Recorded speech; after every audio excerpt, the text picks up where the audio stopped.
Hi students, all of you. How are you doing, all of you? Hope you are fine. And today's topic is lymph. Let's discuss lymph. Before discussion of this one, let's have a brief glance of the fluids. Fluid means the liquid state of the body here. 60% of human body weight is fluid. 60% of human body fluid weight is fluid, out of which these fluids are of two different types. One is the intracellular fluid, other is the extracellular. Intracellular means present inside the cells, and these are present outside the cells, So this comprises almost 2/3 of the fluid weight here. Total fluid weight of the body is, for example, 60%. Example, a man of 100 kg is there, and out of which 60 kg is comprising the fluids alone. Out of which, if you take this one as 100%, 2/3 of the weight is comprising the intracellular, which is present inside the cells, and this extracellular, which is present outside the cells, is just 1/3% here. And this extracellular is a further two different types. One is called as the interstitial fluids. I'll explain what is interstitial fluids. And other is the fluid which is flowing in the blood plasma, means the blood vessels. That is the fluid which flows in the blood vessels called as plasma. So the extracellular fluid means which is the flowing outside the cells, which comprises, this one is 1/3, out of which this is of two types. One is the interstitial fluids, other is the fluid which is flowing in the blood plasma, means the blood vessels. Clear, students? So this is the fluid introduction totally. Basing on this introduction, let's have a glance over the lymph. Very amazing topic. All of you watch it till the end of this video. Clear?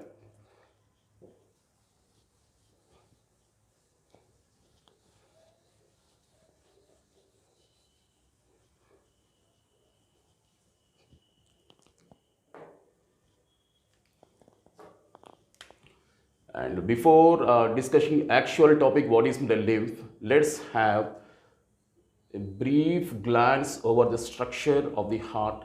Here the mission is not to explain the structure of the heart, isn't it? The lymph, that's why a very rough diagram here. Clear?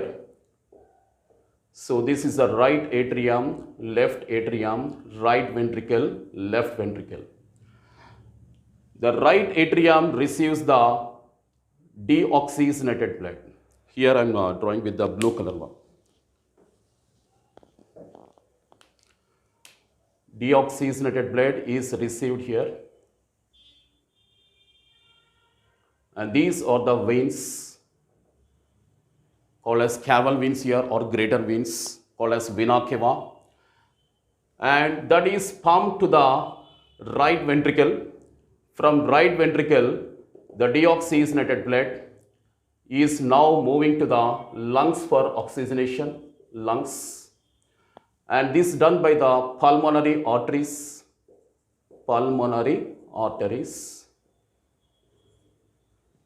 And after oxygenation, it is moving to the left atrium now. It is moving, that is oxygenated blood is moving to the left atrium. This is the oxygenated blood. That is done by the pulmonary veins. That is, the left atrium is receiving the oxygenated blood, and which is going to the now the left ventricle. That is, left ventricle contains the oxygenated blood. Okay, here we are not discussing the cardiac cycle structure of the heart. That is not the present discussion, isn't it? To explain the lymph is the main mission here. That's why here. Now this oxygenated blood which is present in the left ventricle is now to be supplied to the different parts of the body. That's the mission here of the left ventricle, isn't it? For which the heart pumps here, isn't it?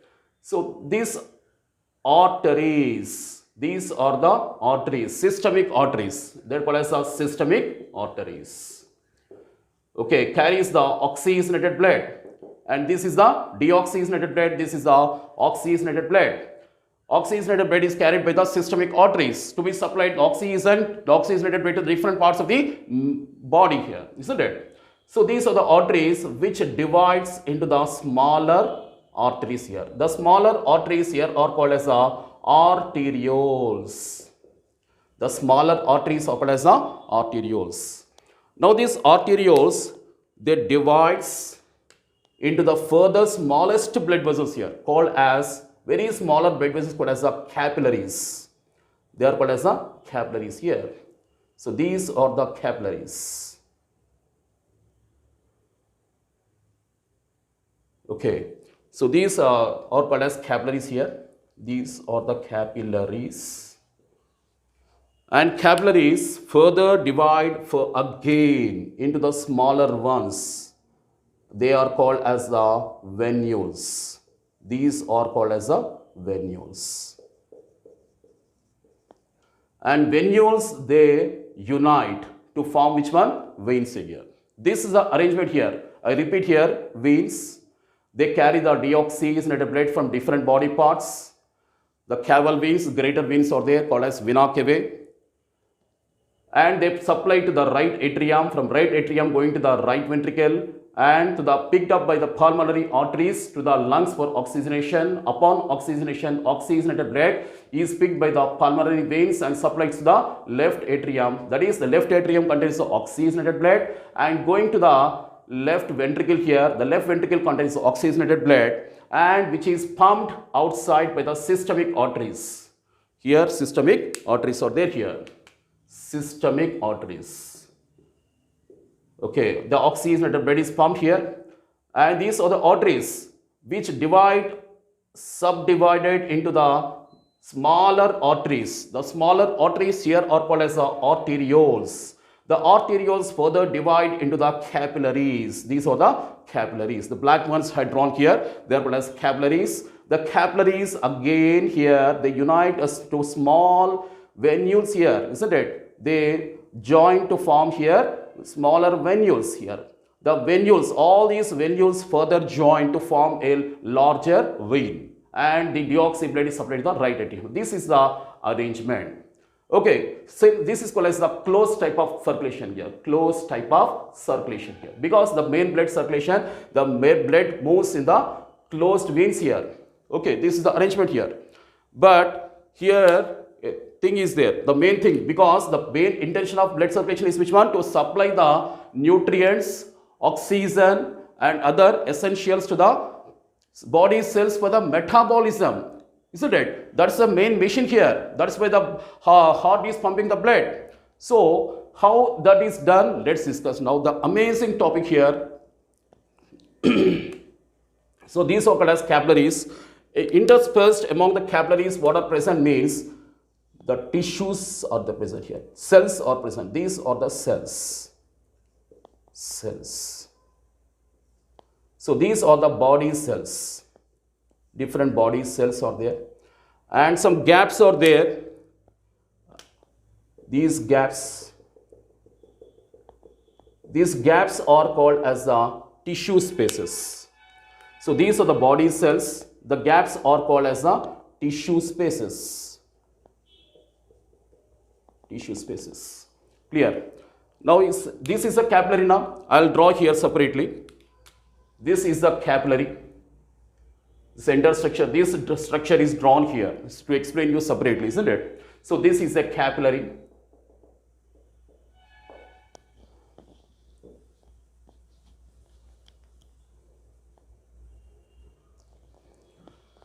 So this is the wall of the capillary. Wall of the capillary. It is lined by the squamous epithelium, here called as endothelium. The squamous epithelium here is called as the endothelium. In the epithelial tissues we have discussed already, isn't it? So this squamous epithelium called as the endothelium. So this wall is very thinner. The wall is very thinner, and this is called as a lumen of the capillary. The cavity of the capillary is called as a lumen. It's called as a lumen. Clear? See, here the blood is flowing, isn't it? Which blood is flowing? Oxygenated blood is flowing here. That is, which contains the oxygen, glucose and other essential particles are there. But that should be supplied to which one? Body cells here. These are the body cells for metabolism, isn't it? That's why some blood has to come out now. Am I correct? Some blood has to come out. So this capillary contains a smaller holes are there called as a pores. Smaller pores are there here. Holes or pores are there. And the capillary wall is very thinner, isn't it? Because only one cell thickness is there, isn't it? What is a here called as a tissue called as endothelium, consists of endothelial cells, isn't it? So the smaller pores or hole-like structures are there here. So these gaps are highly permeable. What is meant by permeable? Which can permeate the substances. What are the substances which are flowing here, bacho? What is that? One is a glucose, oxygen, water is there, isn't it? All these are coming outside because it is highly permeable and contains a pores, and the wall is very much thinner. The wall is thinner, isn't it? So some of the fluid which contains the glucose, oxygen, water and the plasma proteins of low molecular weight. Low molecular weight. Why low molecular weight? Because these pores are very thinner. For example, you see this is the wall. The wall is very much thinner and it permits only the plasma proteins of low molecular weight but not the high molecular weight. And along with this one, WBC also come out, especially the lymphocytes. So this capillary wall is highly permeable because it contains a single thickness is there, and that is called as capillary endothelium, and it contains a smaller minute pores are there, that is openings are there through which some of the essential particles like glucose, oxygen, water, WBC, especially the lymphocytes come out. Now when they come out, they join which one? See here, these are come out here like this. These are the pores and they come out like this. Bacho, all of you, enjoying, all of you. Keep commenting, my dear bacho, all of you. See here, these capillary end, this join. See here, the fluid which is flowing, they come out and join what are the spaces I told you? Tissue spaces, isn't it? See here, these are the tissue spaces. They join the tissue spaces here. So these are the tissue spaces, isn't it? See here, here I am drawing separately.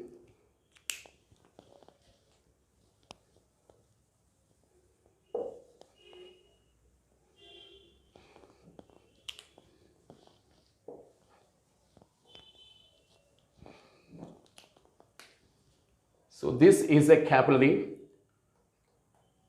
minute pores, and here what are present? Cells are present. These are the cells. And what is this? All of you tell me. You can't tell. Comment, all of you. If you cannot tell now because it's not a live session, come on, you comment. All of you, my dear students. See here. These are the tissue spaces. Tissue spaces. And these are the cells. This is a capillary, isn't it? Capillary. The blood is flowing. Which blood? Oxygenated blood is flowing here, isn't it? And some of the oxygenated blood is coming out, isn't it? And joining which one? Some of the fluid. Here, the fluid which contains which one? Glucose, oxygen, water, plasma proteins of only the low molecular weight. WBC, chiefly the lymphocytes, come out and joins which one? Tissue spaces here. Why only the low molecular weight plasma proteins come out? Because the pores are very smaller, very smaller. So it cannot permit the molecular weight. That is, it cannot permit the plasma proteins of the high molecular weight. That is why only the plasma proteins of low molecular weight come out and join the tissue spaces here. Tissue spaces. And the fluid which comes here and joins the tissue spaces is called as the tissue fluid. What is this fluid called as the tissue fluid? And these tissue spaces are also called as the interstitial spaces. Interstitial spaces. That's why the tissue fluid is also called as the interstitial fluid. Interstitial fluid. The fluid here is nothing but extracellular fluid. Just now I told you a few minutes back, isn't it? So because it is present, the fluid is present outside the cells. If it is present inside the cells, that requires intracellular fluid, I told you, isn't it? So because this is present outside the cells, bacho, clear? And that's why it's called as a extracellular fluid in the form of the interstitial fluid or the tissue fluid. Why tissue fluid? Because the tissue spaces the fluid is occupying, or the interstitial spaces the fluid is occupying, bacho, clear? That's why it's called as a interstitial fluid, clear? And the fluid contains which one? All this is a composition: glucose, oxygen, plasma proteins here of low molecular weight, WBC, especially the lymphocytes. So what is happening here? The crucial phenomenon is happening. That is, it is supplying which one? Oxygen. Because this fluid contains oxygen, not told you. So this oxygen is received by the cell. For example, you take the cell. This one I am drawing separately here. This is a cell. It receives the oxygen. It receives the water. It receives the glucose. Mitochondria, oxidation, cellular oxidation takes place here. Cellular respiration. As a result, what is released? ATP, energy, release of carbon dioxide, isn't it? All along with the heat. All these are released here, isn't it? So that taking individual cell is taking oxygen, water, glucose. Here oxidation takes place and cellular metabolism takes place here, isn't it? So that's a chief contribution done by this interstitial fluid which is coming out. Now the question is, why this fluid comes out? How this comes out? That's a crucial question here, isn't it? See here, when it is coming inside here, it is flowing in this direction. In this direction it is flowing now. So a pressure is flowing here called as a hydrostatic pressure.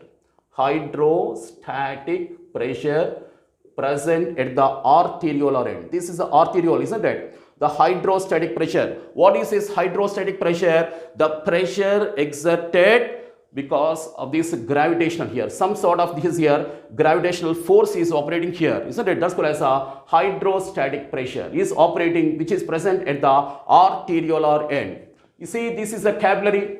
The capillary contains which one? Arterioles. The capillary contains the arterioles at one end and venules at other end here. This is the capillary and these are the arterioles and these are the venules. These are the venules. So arterioles, here arteries are there, isn't it? These ones.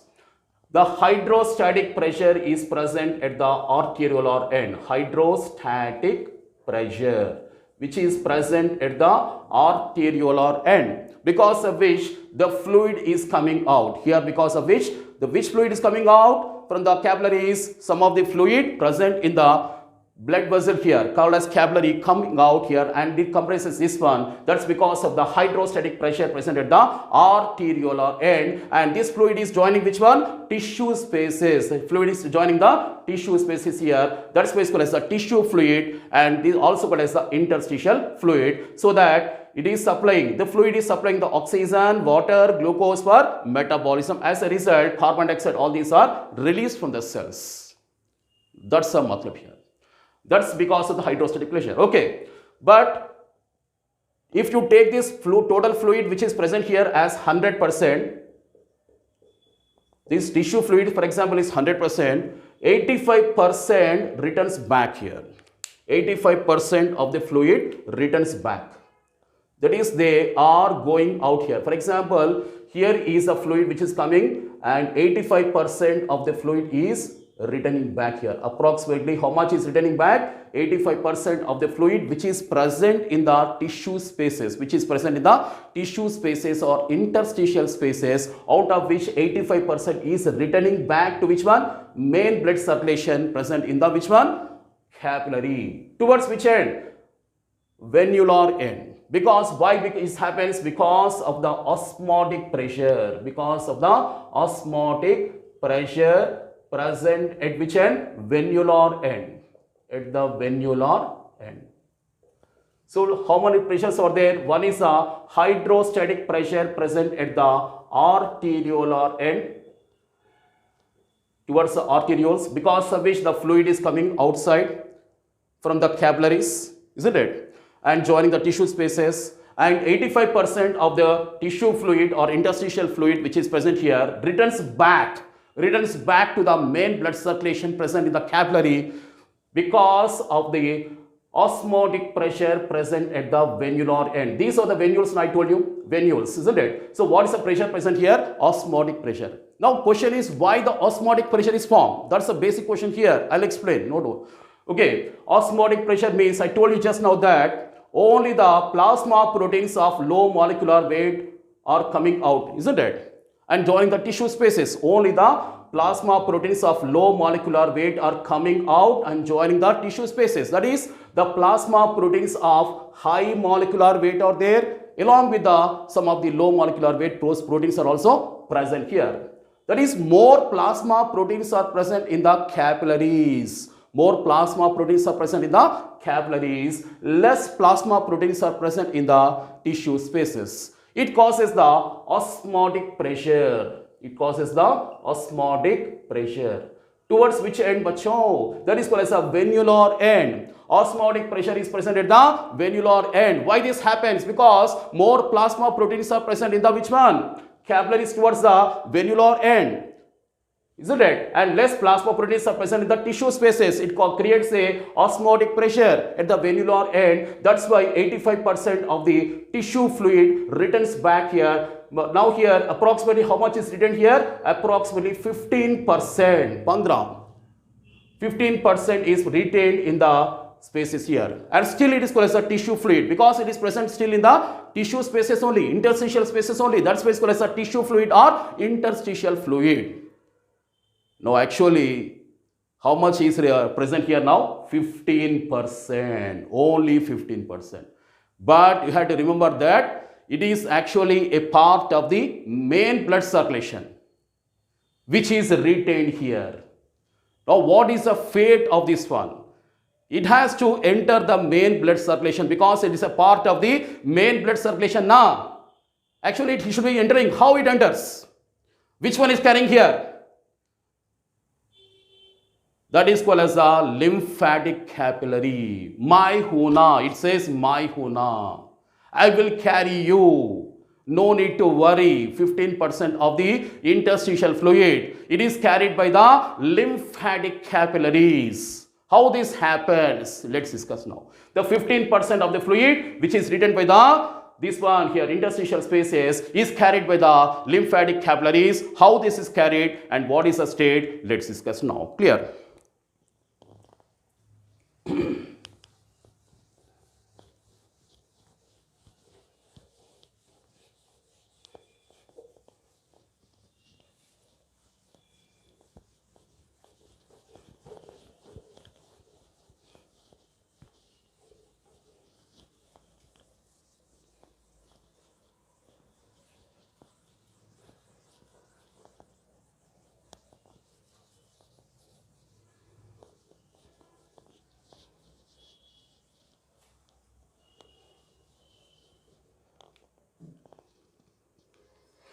See here that I am drawing here not hard every entire thing, only the tissue spaces, cells. These are the cells, for example, and these are the tissue spaces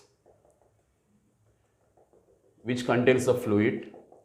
So these are the tissue fluid, for example, tissue fluid or interstitial fluid. That is a part. How much is written now? Only 15%. Because the rest of the fluid is already returned back to the main blood circulation because of the osmotic pressure present at the venular end. I told you just now, isn't it? So the 15% of the tissue fluid or interstitial fluid should be flowing to the main blood circulation. That is the main subject part here, isn't it? So these are the tissue spaces and these are the cells, of course. You know this one, cells. And they are carried by the lymphatic capillaries, I told you, isn't it? So this is the lymphatic capillary, which is carrying here like this. The lymphatic capillaries are now joining here tissue spaces. These are the lymphatic capillaries.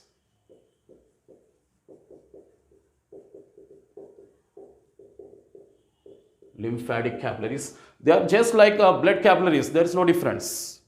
But you have to remember that these all the capillaries, they consist of, number one is valves. They contains the valves, and they also contains the smooth muscles. Smooth muscles means involuntary in function, isn't it? That's why called as involuntary muscles. That is without the voluntary control of the person. That's called as a smooth muscle, involuntary in function. They contains the valves. What's the function of valves? Once they are going forward, they cannot be returning back here. Just like army jawan, the soldier, they go only forward, come what may. They are not returning back, isn't it? That is called as a forward direction here because of the valves present here. These valves are present in the lymphatic capillaries, which allows the fluid only to be flown in the forward direction but not in the backward direction. So these valves are present in the lymphatic capillaries along with the smooth muscles here, which are involuntary in function. See here, this is the structure of these individual, for example, capillaries, like this, like this. And the fluid, this is the capillary, for example, this is the capillary, lymphatic capillary here, not blood capillary, lymphatic capillary. Okay, and here is a lymph. This is the lymph, for example. The lymph is flowing here in this direction. That is, these are open. These are open, and the lymph is flowing here. These are open, lymph is flowing in this direction. Once the lymph is filled here, this is closed here. This is closed. Okay, that is, it is like this here. And the lymph is entering through these gate-like structures here. Once it is filled, that is in this direction, these are the gate-like structures. Once the lymph is filled, these gates are closed. So these are the blind-ended tubules. Blind-ended. Blind-ended. And next one is, they are microscopic in nature. Microscopic. And it forms a huge network. Huge network. It forms many are there. Many millions and billions of these, because they are the microscopic in nature now. And they are the blind-ended tubules here. They end. And the lymph enters the gates here. Once the lymph enters into the gate, from these spaces into the gate, this one, lymph, this lymphatic capillary, the gates are closed here like this. Clear? And the valves here contains the smooth muscles along with the valves are there, valves, which allows the blood to be flown only the forward direction. That's set up with the lymphatic capillaries, like this, many millions and billions of these capillaries are there. Clear? All these carry which one? 15% of the tissue fluid here. Once the tissue fluid enters the lymphatic capillary, it is not called as a tissue fluid now, it is now called as the lymph. Because up to here, it is called as a tissue fluid. Why? Because it is present in the tissue spaces. Also called as interstitial fluid, because it is present in the interstitial spaces. Tissue spaces are nothing but interstitial spaces. But once the tissue fluid enters the lymphatic capillary, it is no more called as a tissue fluid, it is now called as the lymph. It is called as a lymph here. This term lymph came from the Greek word. It is a Greek word which means like water. Pani jaisa, like water. Lymph means like water. Like water is the color of lymph? Colorless. What is the color of water? It is colorless, isn't it? That is why it in Greek it is called as lymph, means it's just like water. Pani jaisa. Clear, student? So once it is carrying here, many is like this here, many are there here. For example, this is one lymph, like this, many lymphs are there. All these unite here. Like this, many millions of lymphs or lymphatic capillaries are there. Lymphatic capillary, all these are the lymphatic, like this. I am drawing here line. This is lymphatic capillary, like this. Many lymphatic capillaries, they join to form the larger vessel called as the lymphatic vessel. Like this, another lymphatic vessel is there. All these unite to form the larger one called as a lymphatic duct. So what's the sequence? Lymphatic capillary. Many lymphatic capillaries, they join to form which one? Lymphatic vessels. Many lymphatic vessels, they join to form which one? Lymphatic duct.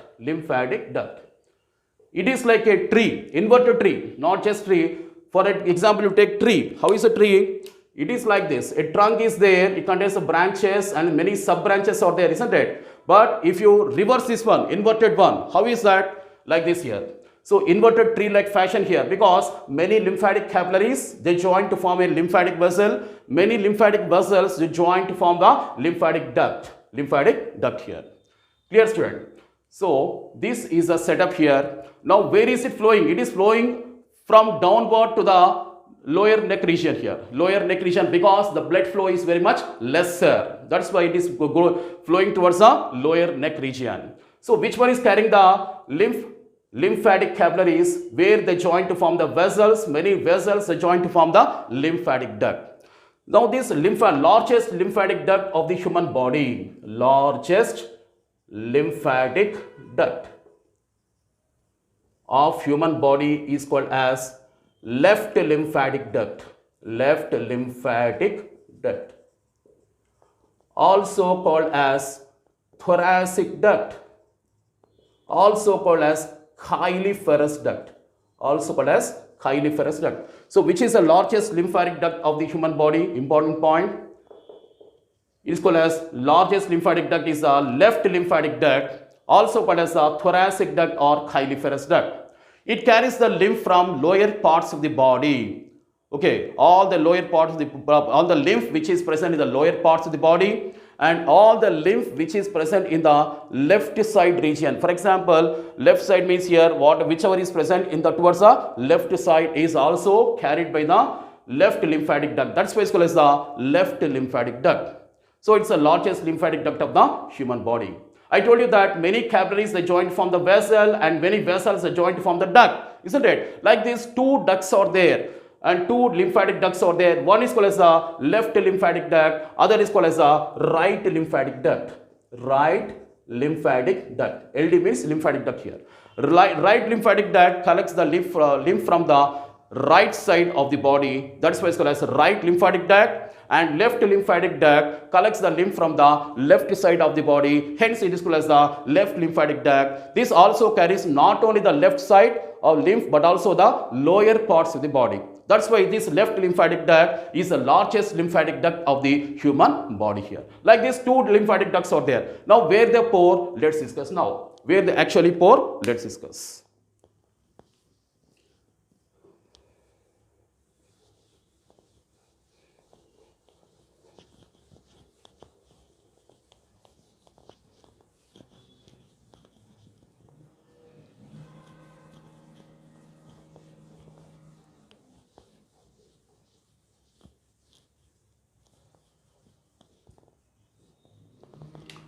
So here right side, for example, this is the right side, so much, and this is the left side of the body. So from which is flowing from this right shoulder here. Right shoulder means right arm here, this one, that's called as subclavian vein. Right subclavian vein or subclavian vein. Right subclavian vein, because it is present towards the right side arm, all these things, isn't it? Right subclavian vein, and which is flowing, which is coming from the left arm. That's called as left subclavian vein. Left subclavian vein. Okay. And one which is coming from the head region, and that's called as jugular vein. What is called as the jugular vein? Jugular vein. And one which is coming from the left side is called as a left jugular vein, and one which is coming from the right side is called as a right jugular vein. So this is a junction between the right subclavian vein. So this is the right subclavian vein. I'll draw with the other sketch. So this is the right subclavian vein, and this is the right jugular vein, isn't it? This is the junction, isn't it? This is the junction here. This is the junction. And this is the junction between the left jugular vein and left subclavian vein. This is the junction, isn't it? Junction means a common meeting point, isn't it? So this is a junction between the right subclavian vein, which is coming from the right arm.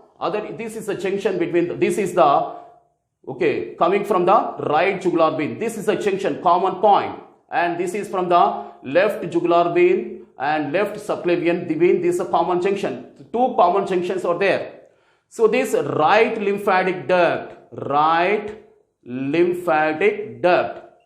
pours this lymph because it is carrying the lymph, isn't it? Because many lymphatic capillaries they join to form the lymphatic vessel. I told you many lymphatic vessels they join to form the lymphatic duct. Like these two lymphatic ducts are there in the human body. What is that? One is a right lymphatic duct which collects the lymph from the right side of the body. Other is a left lymphatic duct. Which collects the lymph not only from the left side of the body but also lower regions of the body. That's why it's the largest lymphatic duct. I told you. It's also called as the thoracic duct or chyliferous duct. So this left lymphatic duct and the right lymphatic duct both are carrying which one? Lymph fluid only.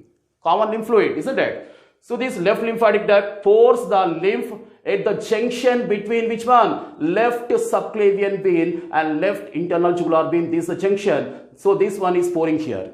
And this right lymphatic duct is pouring the lymph at the junction between which one? Right subclavian vein and right internal jugular vein here at this junction. That is this port here, and this is received by, this lymph is received by which one now? The lymph is received by the right subclavian vein in this case, and the lymph is received by the left subclavian vein because it is pouring here, and that should be picked up by some vein, isn't it? The arteries cannot pick up this one, isn't it? So the veins will collect this lymph here, okay, because it's a part of the circulation system, isn't it? So the right subclavian vein collects this lymph here.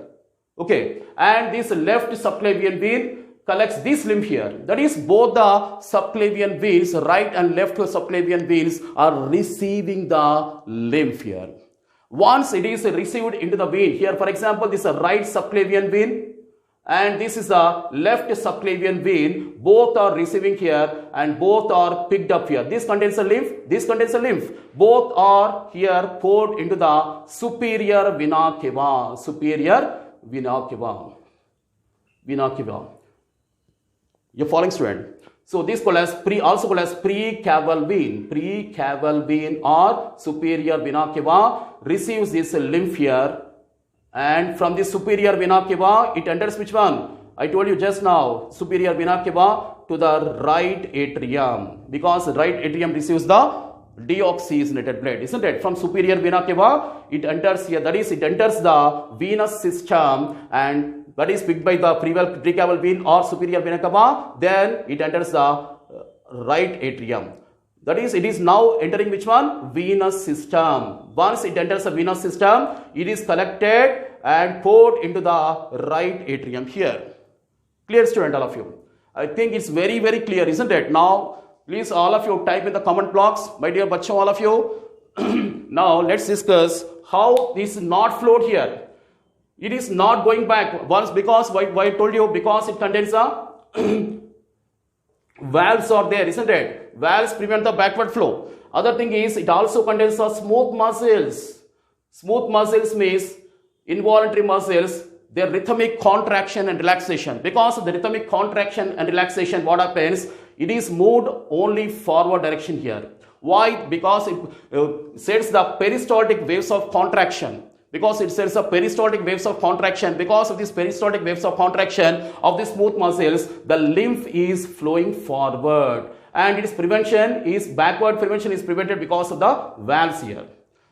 Clear? In this way, the vein, the lymph, which is part of the circulatory system, now through the lymphatic system, it enters the main blood circulation here.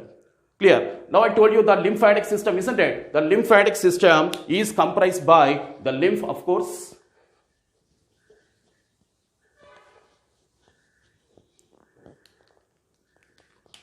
Now the lymphatic system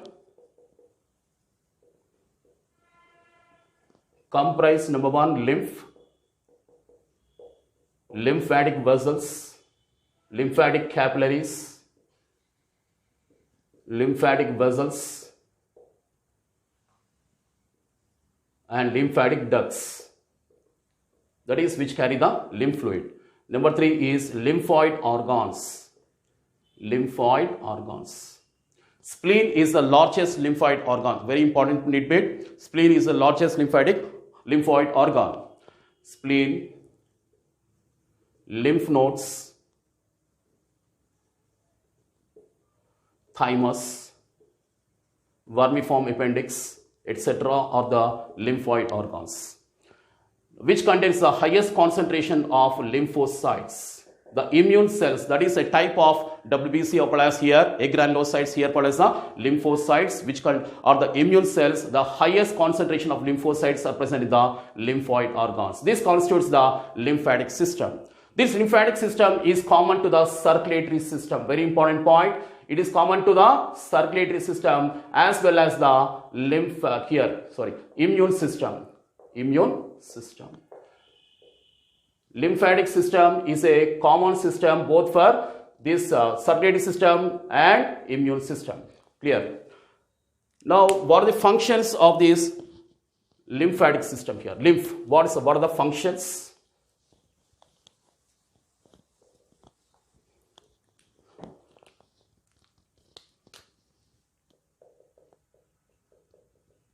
The main function is it carries the lymphatic system, and lymph carries the unnecessary wastes, isn't it? After metabolism, they are released outside the cells. They are present in the lymph fluid, and they are carried to which one? Venous system. To be put into which one? Right atrium, isn't it? That is the first function. And second function is when the lymph fluid is flowing throughout the body to be collected into the venous system. If the lymph fluid carry, because it is passing to the various body organs. The lymph is passing to the various body organs. These organs may be having the microorganisms like bacteria. That is, if the lymph is carrying, there are chances that it may also contain the bacteria. This bacteria must be killed before entering into the venous system, because once it enters the venous system, right atrium, it is entering the main blood circulation. And if the bacteria and microorganisms enters the main blood circulation, it is very much dangerous to the human body. But it is not letting happen. Why? Because I told you that various lymphoid organs are there. Lymphoid organs, for example, lymph nodes, chiefly lymph nodes. The lymph nodes are present throughout the body, especially in the chest region, neck region, groins, and underarms. The lymph nodes contains the highest concentration of lymphocytes, means the immune cells. These lymphocytes will kill the bacteria and they effectively immune response. They come out with effective immune responses here, because the lymph nodes are present throughout the body, especially various regions which contains the highest concentration of lymphocytes, and they bring the effective immune response so as to get rid of this bacteria and other microorganisms. This is the second contribution done by which one? The lymphatic system and the lymph. And third one is, other equally important point is fat absorption. Fat absorption. This fatty food, after it is digested in the small intestine, it is also cannot be totally reabsorbed, because this fat means the lipid droplets. The end products of fat digestion are called as the fatty acids and glycerol. Fatty acids and glycerol. These are the long chain fatty acids and glycerol. They cannot be directly absorbed into the plasma. Why? Because the plasma contains chiefly water. The fatty acids and glycerol cannot be directly soluble in water, isn't it? It's not possible, isn't it? That's why there is a separate system here called as lymphatic system. The lymph, because of which here the small intestine contains the villi. The villi contains some microvilli out there. The fatty acids and glycerol are converted into the smaller droplets here called as micelles. And they enter the, which one? Here called as lacteal. Lacteal is a lymphatic capillary.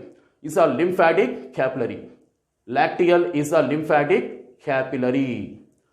So the fatty acids and glycerol, they get broken down into the smaller particles called as the micelles.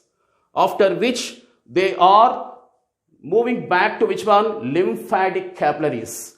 The lymph capillaries of the intestinal villi, they are called as the lacteals. The lymph capillaries of the intestinal villi are present in the small intestine, finger-shaped structures, they are called as intestinal villi. The lymph capillaries of the intestinal villi, they are called as lacteals. These micelles are moving towards the lacteals. Lacteals contains which one? It's a lymphatic vessel now. It contains a lymph, isn't it? That is, lacteal contains the lymph fluid is there already, and it is containing which one now? Small fat globules, micelles are there, fat droplets are there, or lipid droplets are there, isn't it?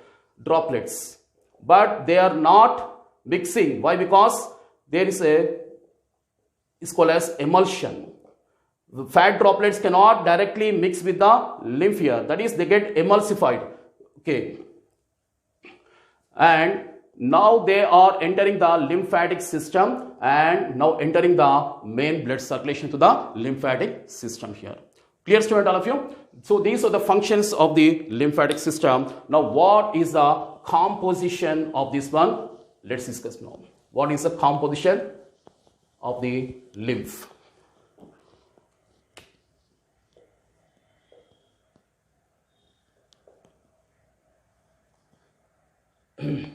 Here, blood, common blood. What is the? I will bring out the differences between blood and lymph here. Blood, lymph. Here, RBC present, absent. That is, erythrocytes are present only in the blood. RBC contains a hemoglobin.